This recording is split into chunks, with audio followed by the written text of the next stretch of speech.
What's up, y'all? Today I'm gonna go through some things that I do before I go through and before I select the shot. So first thing I do when I'm selecting a shot is I look for a certain animation. Mellow, as you can see, he twists towards his right side of his hip or left side of whatever hand of a shooter you are. He twists it towards the basket, and that's kind of the time to let it go. So shots that I recommend using, animation based, is Carmelo Anthony.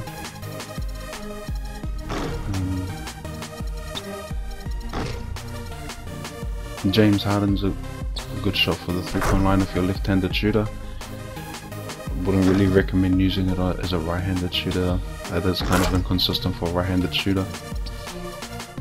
Michael Jordan, a shot for the mid-range area is money. Not so much of a dominant 3-point shot, but I mean, if you're looking for easy, quick points, Michael Jordan's the way to go in the mid-range area. Kyle Korver on the 3-point line, wet.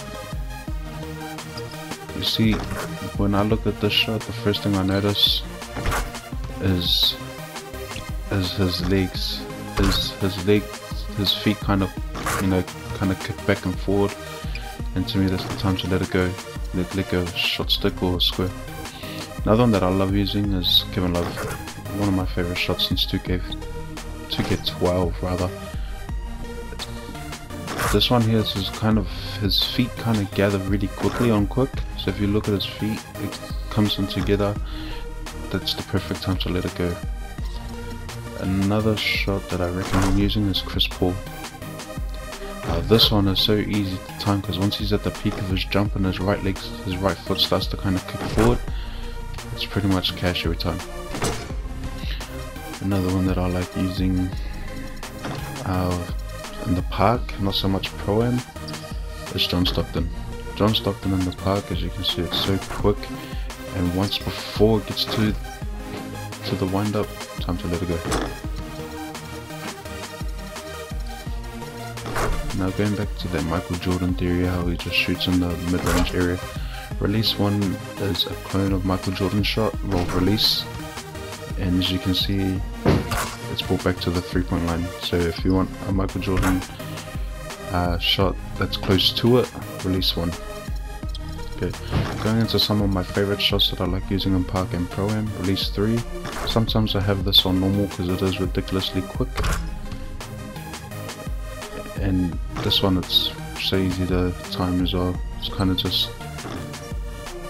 once he just gets a little bit out of the air. Release 17, that's another one of James Harden's shots, but I recommend using this for a right-handed shooter. If you're a left-handed shooter, stick with James Harden. If you're right-handed, use release 17. 27, this shot here is my bread and butter. Been using release 27 since 2K12. Release 27 is a clone of Kevin Love's release. With shot base 31 when the shot base is back in the game. But the reason why I love this shot is because it's got such a high arcing. It's a high arcing shot. 31. This shot looks ugly as hell, but it's cash. As you can see, the ball comes to the back of his head, and that's kind of the time to let it go there. I had a 46-point game in the pro-am with this shot. And I think I only missed like 3 or 4 shots. This shot was wet. Another one. This shot I've just been getting used to at the moment, right here. This one, when you actually use it, his right leg comes forward in time with his waist. So when his waist starts to rotate, you look at his right leg as well, it starts to come forward. Once the waist is all the way in line with the basket, that's kind of time to let it go there. 62, one of the best shots I've ever found in this game. It's so consistent in the park and pro-am. I mean, you can never go wrong with this shot. Another one, 63, another good high arcing shot. This one, first thing I noticed before selecting this shot is once the ball comes back to his head, lets it go, and his left foot turns towards his right. That's the other time to let it go as well. 77, this shot is only good in the park, so if you're looking for a park jump shot for a 3-point line, this is a good one to use.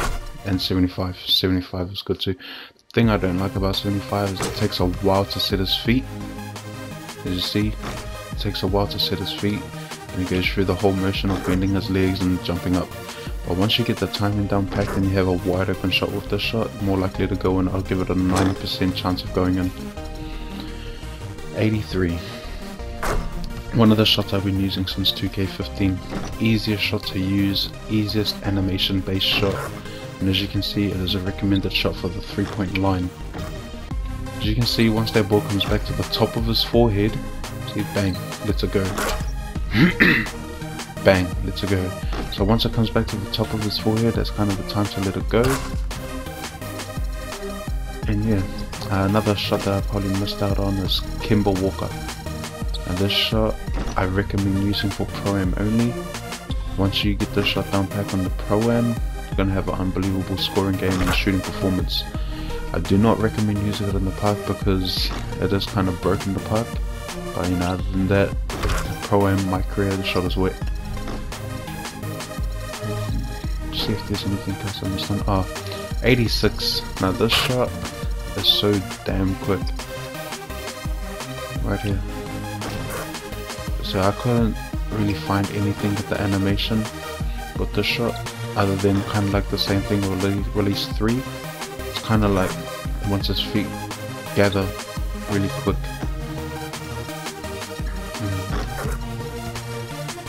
Let's go for a shoot around the shot. It's so quick. Well, I got this on quick at the moment, but yeah, on quick. There's a little gap between the line.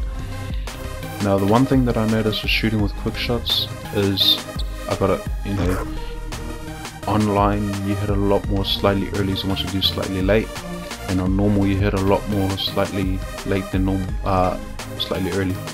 So just keep that in mind when you're shooting.